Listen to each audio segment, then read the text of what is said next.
My name's Benjamin Trickey. I'm a travel and adventure photographer from Melbourne, Australia. I'm very excited to be on this project with GFX Gigs, hands-on with the new GFX100RF. So for me, I'm fascinated with the natural world. So anything on our planet that's nature orientated mainly is what really pulls me in. So wildlife, obviously landscapes like this. I love being out there in those elements, and that's what I love doing. Just anything to do with our natural world is my main inspiration. We're down at the lake right now out of the mountain pass, but we're going to go up later, and it's already very wild down here with the wind. It's quite clear, but I think when we go up in the mountains we're going to hit some pretty extreme weather, and last night we got a taste of it. Got some strong wind blowing, lots of snow, and I think there's more forecasted for today, so we'll go up there and see what to expect, but got to prepare for the worst with these kind of environments. Hey, it could be hectic up there. Yeah, so basically what you're looking for obviously is where the light is being most dominant. You really want to feature that magical light because that's what makes those early wake-up calls worth it. But you also really just want to see what speaks to you and find subjects that really shine, because you really get that nice soft light, especially hitting these trees here now. You're getting this really nice gold, soft light, which is just really the best for photos, and it's what we're looking for pretty much every time we go out.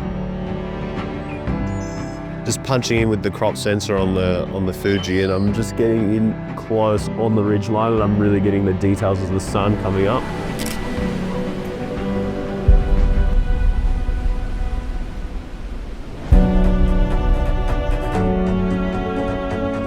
Yeah, these conditions are extremely tough to shoot in. The challenge of just the raw wind, keeping your shutter nice and fast in these dark conditions can get really challenging.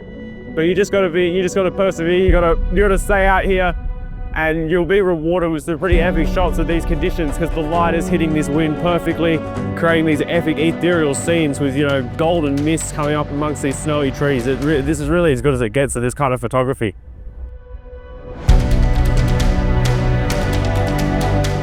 When you come back and you pull up the files on your computer and you see this kind of stuff, all that hard work, getting up early, going out in those crazy cold conditions with the wind, it's just, you feel that great sense of reward for your effort, and looking back at these files, it's just amazing, this light that we've captured here, and the wind sweeping up really created some epic light.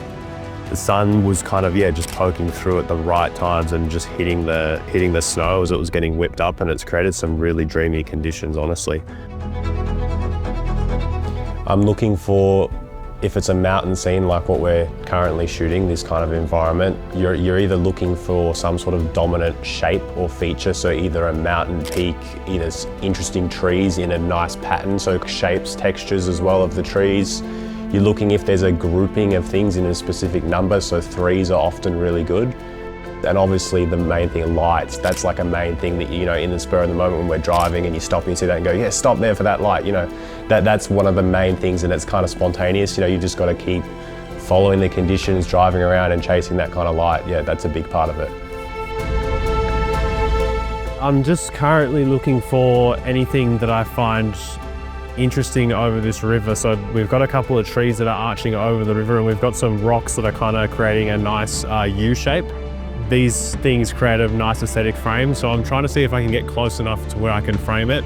It's hard to tell with this snow because it can cover huge drops, so you can put your foot down and then sink really fast, so you've just got to take slow steps and really be careful, obviously.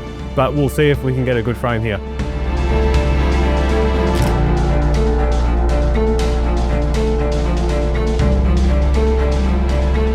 I'm quite broad in terms of I like lots of different things about our natural world, but if you're someone who's really into mountain photography, for example, just get on Google Earth and you can just have a look nearby where you live. If you've got any mountains, just have a look and just see if there's anything that takes your interest. See if you find anything that inspires you to go out and shoot. It's just about finding things that makes you want to go out and shoot, because that's the main thing, you've got to be enjoying it first.